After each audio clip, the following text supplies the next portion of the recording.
Para completar el sórdido cuadro, mis guardianes me habían traído un colchón de paja de arroz visiblemente contaminado, porque al cabo de pocos días sufrí una erupción cutánea espectacular, con granos de pus por toda la parte inferior del cuerpo a partir de la cintura, incluidos los testículos. Por suerte, un médico del CIMEC, un tal Alfredo, encarcelado por haber salido ilegalmente de Cuba, trabajaba en la enfermería de la prisión y consiguió curarme. Pero al cabo de 2 meses estaba físicamente destrozado y moralmente destruido. Había perdido casi 30 kilos, pasando de 83 a 54. Como ya no podía más, finalmente solicité hablar con un responsable y al día siguiente me llevaron ante un coronel, quien dijo saber quién era yo. Hace mucho que deseaba conocerlo, me soltó, a lo cual le respondí amargado que sabía dónde encontrarme. Entonces planteé un ultimátum. Si mañana no me sacan de este nido de ratas, empezaré una huelga de hambre y me comeré al primero que entre a mi celda. Muy contrariado, el coronel se tomó la amenaza al pie de la letra. Por lo visto, el mensaje llegó a oídos de Fidel, porque a la mañana siguiente, 12 hombres armados vinieron a buscarme y me trasladaron a la prisión de la Condesa, en la ciudad de Güines, 30 kilómetros al sur de La Habana. Allí me encerraron junto con otros 22 detenidos, muchos de ellos criminales peligrosos, en lo que en Cuba se conoce como una galera, puesto que las condiciones de vida recuerdan la de una galera. Ser trasladado a Güines constituía un ligero progreso, si bien las torturas blancas que no dejan huellas estaban a la orden del día. Güines posee un microclima que por la noche hace descender la temperatura por debajo de la media de otras ciudades cubanas. Entonces, en la estación fría, los guardianes nos obligaban a salir al patio a las 3 de la madrugada y nos combinaban a desnudarnos.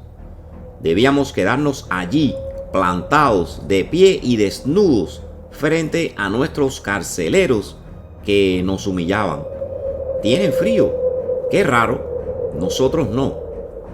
Acto seguido, se partían de risa, mientras que nosotros, los prisioneros, temblábamos en la noche. Ese tipo de prácticas, además de otras vejaciones todavía peores, son moneda corriente en las cárceles de la isla desde hace décadas. En Güines, mis carceleros siguieron amenazándome. Si niegas haber practicado actividades contrarrevolucionarias y frecuentado a personas indeseables, si no firmas la confesión que te presentamos, nunca saldrás de aquí.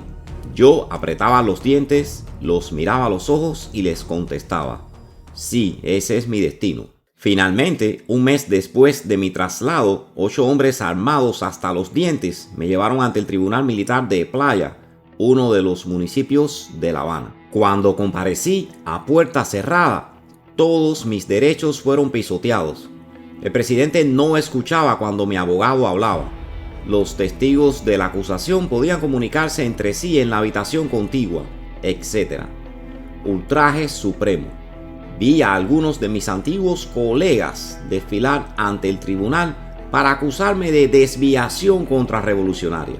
No obstante, gracias a mis conocimientos de derecho penal y también a que mi expediente estaba limpio, conseguí hacer valer argumentos convincentes para mi propia defensa y les recordé que no tenía por qué encontrarme en presencia de los jueces y mucho menos entre rejas, puesto que mi única falta había sido solicitar la jubilación, lo cual, que yo supiera, no constituía ningún delito. El fiscal solicitó 8 años de cárcel y varios días después mi mujer se presentó en la prisión para comunicarme el resultado de las deliberaciones.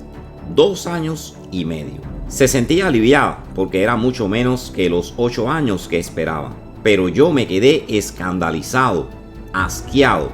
Apelé la sentencia. Al mes siguiente, en respuesta, el Tribunal Militar del municipio 10 de octubre, siempre en La Habana, redujo mi condena a 2 años de cárcel. En la Condesa recibí la visita del ex jefe de la escolta, Domingo Mainet, el cual a finales de los años 80 había sido nombrado inspector de las cárceles de la provincia de La Habana, Al presente nos encontrábamos en sentido propio y figurado, cada uno a un lado de la barrera.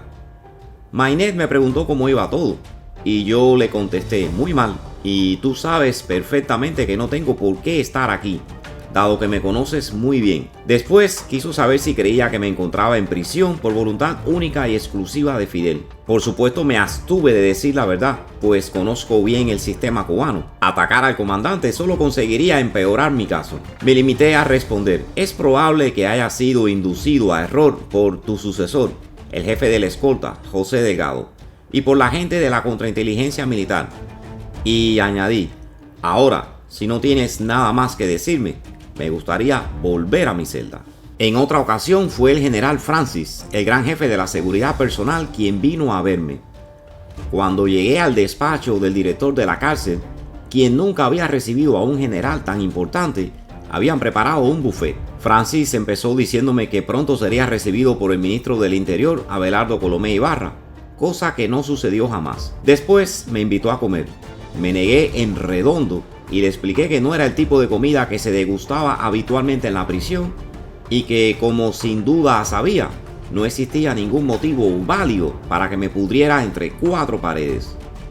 El general, un tanto avergonzado, agachó la cabeza mientras comía, y yo puse fin a la conversación cuando solicité, como había hecho con Domingo Mainet, regresar a mi celda. Albergo asimismo la certeza de que durante mi estancia en la cárcel intentaron matarme.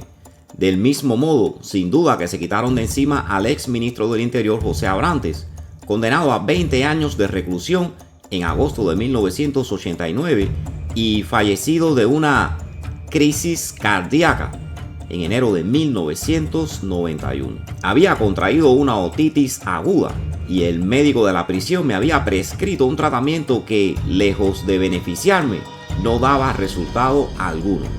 Por el contrario, mi estado se agravaba de día en día. Por suerte, en el locutorio, un médico que había ido a visitar a un pariente encarcelado se interesó por mi caso. Descubrió que con mi tratamiento iba directo a un accidente vascular cerebral. Indignado, se quejó al director de la cárcel y lo acusó de querer atentar contra mi vida.